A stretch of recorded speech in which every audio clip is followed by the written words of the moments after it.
मौजूदा दौर में बैतुल खला का घरों के अंदर बल्कि कमरों के अंदर अटैच बात की शक्ल में होना शरई एतबार से सही है क्या? नबी के और सहाबा के ज़माने में बैतुल खला घरों से बाहर हुआ करते थे?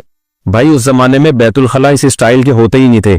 गाँव देहातों के बैतुल खला घर के अंदर हो ही नहीं सकते, क्योंकि वो जितनी रिपोर्टें हैं वो सब उधर ही पेश होती हैं, तो वो तो नामुमकिन है, उसमें तो बदबू आएगी। अब जो जिस स्टाइल के वॉशरूम बन रहे हैं उसमें बदबू नहीं होती, उसमें गंदगी नहीं होती। वो अगर अटैच बाथरूम की शक्ल में भी हो तो कोई इसमें हरज नहीं। और बहुत अच्छी बात होगी एग्जॉस्ट फैन भी लगाते हैं उसमें, इसमें कोई हरज नहीं है। उस दौर में इस तरह नहीं आबादी नहीं थी ना इस तरह की, और इस तरह बंद घर नहीं हुआ करते थे।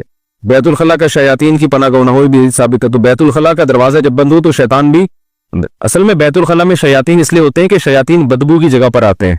बदबू अगर नहीं होगी बैतुल खला में तो शैतान भी नहीं आएगा, अगर सफाई होगी उसमें। सारी चीजें हमारे वहाँ गैर मुस्लिमों से आई हैं, मगर वो अब ऐसी आ गई और हमने उसको ऐसा अडॉप्ट कर लिया है कि अब उसको चेंज करना तकरीबन नामुमकिन है। ये जो अटैच बाथरूम है जिसमें वॉशरूम भी साथ ही है और जो है वो टॉयलेट भी उधर ही है, तो ये कराहत इसमें, यानी एक तबे सलीम जो है इसको नापसंद करती है।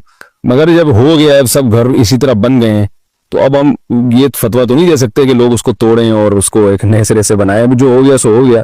और वैसे भी पहले जो वॉशरूम जिस तरह के हुआ करते थे उसमें गंदगी बहुत होती थी। अब जिस तरह के टॉयलेट आ रहे हैं और वॉशरूम आ रहे हैं उसमें गंदगी इतनी ज्यादा नहीं है। तो बेहतर तो अब भी यही है कि जैसे कि मैंने उलमा को देखा है, अब भी बड़े उलमा इसका एहतमाम करते हैं, टॉयलेट बिल्कुल अलग हो और नहाने की जगह बिल्कुल अलग हो। आज भी लोग जो उलमा हैं मैंने देखा है कि उसका एहतमाम करते हैं, लेकिन लोग करें तो अच्छी बात है, लेकिन अगर कोई नहीं कर रहा तो बहरहाल गुनाह नहीं है। तो वसवसे वाला जो रिवायत है ना वो है कि बैतुल यानी जो नहाने की जगह है वहीं पर आप उसी को आप टॉयलेट के तौर पे इस्तेमाल करें। तो अब ऐसा नहीं हो रहा, टॉयलेट की जगह बहरहाल अलग बनी होती है। हाँ, कमरा एक ही होता है, रूम एक ही होता है। तो इसको वो वाली जो रिवायत है ना कि वसवसे पैदा होते हैं उसका इससे ताल्लुक नहीं है। बहुत अच्छा है अगर इसको हमारे मुआशरे में रिवाज दिया जाए, लोग इसका एहतमाम करें कि टॉयलेट वॉशरूम से बिल्कुल अलग हो, तो शरीयत के मिजाज से बहरहाल ये चीज मेल खाती है। इसका अगर कोई एहतमाम करता है तो उसको अप्रिशिएट किया जाएगा, यानी इसके इस अमल को अच्छी नजर से। तबस्सुम खान लखनऊ से पूछती हैं या पूछते हैं, क्योंकि तबस्सुम लड़कों का नाम भी होता है लड़कियों का नाम भी होता है, अब ये नहीं पता, अल्लाह बेहतर जानता है। बहरहाल जो भी है, इन्होंने दानों पर तस्बीह पढ़ने का हुक्म ये पूछा है कि दानों पर जो तस्बीह पढ़ी जाती है क्या ये जायज है या नहीं। हमने सुना है कि ये बिदअत है, नहीं बिदअत नहीं है, दानों पर तस्बीह पढ़ना जायज है, क्योंकि तस्बीह काउंट करने का हदीस में हुक्म है। आप सल्लल्लाहु अलैहि वसल्लम ने फरमाया जिसने 33 दफा सुभान अल्लाह का, 33 दफा अल्हम्दुलिल्लाह, 34 दफा अल्लाहु अकबर, ये तस्बीहात फातिमा। इसी तरह आप सल्लल्लाहु अलैहि वसल्लम ने फरमाया जिसने 100 दफा ला इलाहा इल्लल्लाह वहदहु ला शरीका लहु लहुल मुल्क व लहुल हम्दु व हुवा अला कुल्लि शैइन क़दीर, ये कलमा है। आपने फरमाया जिसने 100 दफा पढ़ा, 100 दफा रात शाम को पढ़ा, तो उससे ज्यादा नेकी कोई कर नहीं सकता। तो इस तरह के जो फजाइल हैं 100 दफा, तो जाहिर है उसको तो काउंट करना पड़ेगा ना। तो काउंट का कोई भी तरीका हो सकता है, उंगलियों पे भी गिना जा सकता है। आजकल एक चाइना की एक बड़ी मशहूर एक डिजिटल मशीन आ रही है, उसको आप दबाते रहें, तो काउंट जिस तरह से भी किया जाए खजूर की गुठलियों पर, तो वो मकसद वो तस्बीह के वो दाने नहीं होते, मकसद गिनना होता है। तो किसी भी तरीके से आप गिन सकते हैं। रात को तस्बीह फातिमी कब पढ़ें? रात को तस्बीह फातिमा वितर के बाद पढ़नी चाहिए या जब बिस्तर पर बैठे तब पढ़नी चाहिए? जावेद अहमद कश्मीर से। देखिए, जब ये बिस्तर पे लेट जाए ना उस वक्त पढ़ने का हुक्म है। हदीस है रसूलुल्लाह सल्लल्लाहु अलैहि वसल्लम की, सही हदीस है। हजरत फातिमा रजी अल्लाह ताला अन्हा नबी सल्लल्लाहु अलैहि वसल्लम के पास आई, अर्ज किया कि या रसूल अल्लाह, मैं घर में बहुत खिदमत करती हूँ, हाथों पे निशान पड़ जाते हैं चक्की पीसने से, कोई घर में खादिम का इंतजाम कर दें। आप सल्लल्लाहु अलैहि वसल्लम ने फरमाया मैं तुम्हें ऐसा अमल न बताऊं जो खादिम से बेहतर है? फरमाया जरूर बताइए। तो आप सल्लल्लाहु अलैहि वसल्लम ने फरमाया 33 दफा। फरमाया जब तुम बिस्तर पे सोने के लिए लेट जाओ, हजरत अली से भी आपने फरमाया, हजरत फातिमा से भी, कि जब बिस्तर पे सोने के लिए लेट जाओ, एक रिवायत में आता है कि आप सल्लल्लाहु अलैहि वसल्लम खुद हजरत फातिमा के घर गए और हजरत अली और हजरत फातिमा के दरमियान में बैठ के आपने उनको नसीहत फरमाई कि जब तुम सोने के लिए बिस्तर पे लेट जाओ 33 दफा सुभान अल्लाह, 33 दफा अल्हम्दुलिल्लाह और 34 दफा अल्लाहु अकबर पढ़ो। यही तस्बीहात पढ़ने का हुक्म हर नमाज के बाद भी है और रात जब हम सोने के लिए लेट जाएं तो उस वक्त भी है। तो ये वितर के बाद नहीं पढ़े जाएंगे, बल्कि जब आप बिस्तर पे सोने के लिए लेट जाएं तो उस वक्त पढ़ी जाएगी ये तस्बीह। और इसकी ये फजीलत है कि आप सल्लल्लाहु अलैहि वसल्लम ने अपने दामाद और अपनी बेटी को ये तस्बीहात बताई, और फजीलत ये बताई कि ये घर में खादिम से बेहतर है। यानी खादिम से तुम्हें वो कुछ हासिल नहीं होगा जो तुम्हें इन तस्बीहात पढ़ने से क़यामत में जो अजर मिलेगा, तो उस अजर को देखकर तुम ये कहोगे कि हमने दुनिया मुसीबत में गुजार दी, मुसीबत से मुराद यानी मशक्क़तों में गुजार दी, تو جو اجر ہمیں مل رہا ہے یہ اس خادم سے کروڑہ گنا زیادہ ہے. اس خادم سے ہمیں جو سہولت ملتی اس سے اتنا مزہ نہیں آئے گا جتنا اس اجر کو دیکھ کے قیامت میں مزہ آئے گا. اللہ ہم سب کو توفیق عطا فرمائے. نماز کے بعد کون سی تسبیح پڑھیں؟ نماز کے بعد میں نے امام صاحب اور بہت سے لوگوں کو کچھ تسبیح پڑھتے ہوئے دیکھا ہے. کیا نماز کے بعد کوئی خاص تسبیح ہوتی ہے پڑھنے کی یا پھر کچھ بھی پڑھ سکتے ہیں؟ عبداللہ کراچی سے. کچھ بھی پڑھ سکتے ہیں لیکن جو سنت تسبیح ہے وہ پڑھنی چاہیے.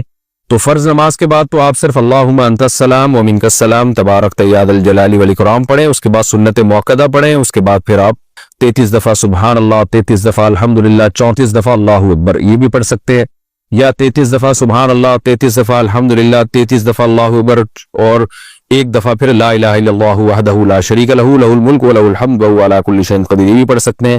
اللہم لا مانع لما اعطیت ولا معطی لما منعت ولا ينفع ذا الجد منک الجد یہ بھی، آیت الکرسی بھی. اس کے علاوہ بھی تسبیحات ہیں. بہت سی مساجد میں آج کل وہ لٹکی بھی ہوتی ہیں. سعودی عرب میں تو خاص وہاں مسجدوں میں اس کا اہتمام ہے کہ سنت تسبیحات میں نے تو ہر مسجد میں دیکھی ہیں. تو بڑا اچھا عمل ہے یہ. تو مسجد والوں کو چاہیے کہ وہ تسبیحات جو معمولات اور وظائف نبی صلی اللہ علیہ وسلم فرائض کے بعد پڑھا کرتے تھے وہ لکھ کے لگا دینے چاہیے تاکہ لوگ ان سے یاد کر لیں.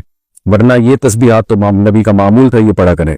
کئی دفعہ حرکت سے نماز ٹوٹ جائے گی. نماز میں کتنی دفعہ بلا عذر حرکت کرنے سے نماز ٹوٹ جاتی ہے؟ جیسے بالوں کو ہاتھ لگانا، کپڑوں کو سیدھا کرنا یا خارش کرنا وغیرہ وغیرہ. عامر محمد یوسف پنجگور بلوچستان سے. دیکھیں حرکت نماز کے منافی ہے، اور کوئی بھی کام نماز میں ایسا کیا جائے جو نماز کے منافی ہو تو نماز اس سے ٹوٹ جاتی ہے. جیسے نماز میں بات چیت کرنا، نماز میں کھانا پینا، نماز میں چلنا پھرنا، تو اس سے نماز ٹوٹ جائے گی.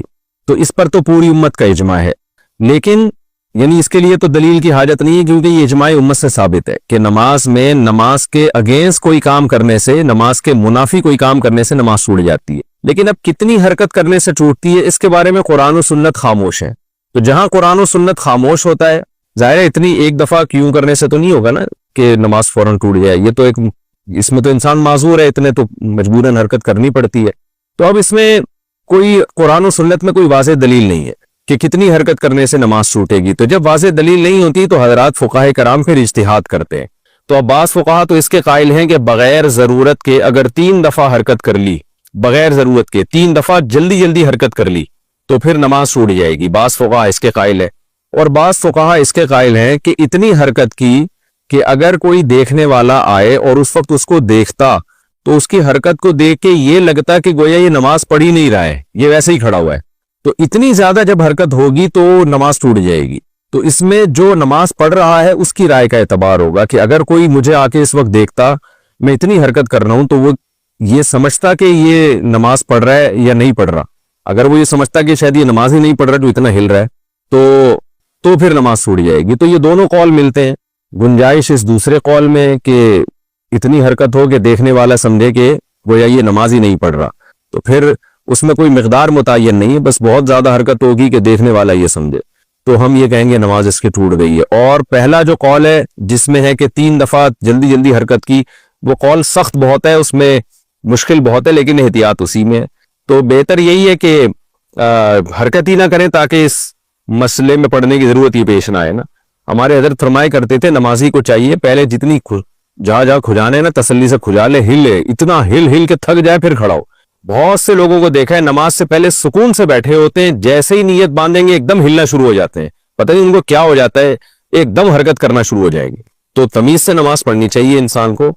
تو ایسا کام نہیں کرنا چاہیے جو نماز کے منافی. ہاں وہ بہت ضرورت ہے تو پھر جلدی سے حرکت کر کے وہ ختم کر دے اس کو جو خارش ہو رہی ہے، تاکہ نماز میں اس کا دھیان نہ بٹے. بعض دفعہ خارش ہو رہی ہوتی ہے سر میں یا کہیں چہرے پہ، اس طرح سے اس کو کوئی ملجھن ہو رہی ہوتی ہے، اگر وہ نہیں کھجائے گا تو نماز سے دھیان ہٹتا ہے. تو اس میں تو ٹھیک ہے جلدی سے حرکت کر لی. یا کوئی نمازی کے آگے سے گزرنے کی کوشش کر رہا ہے اس کو ہٹا لینا چاہیے.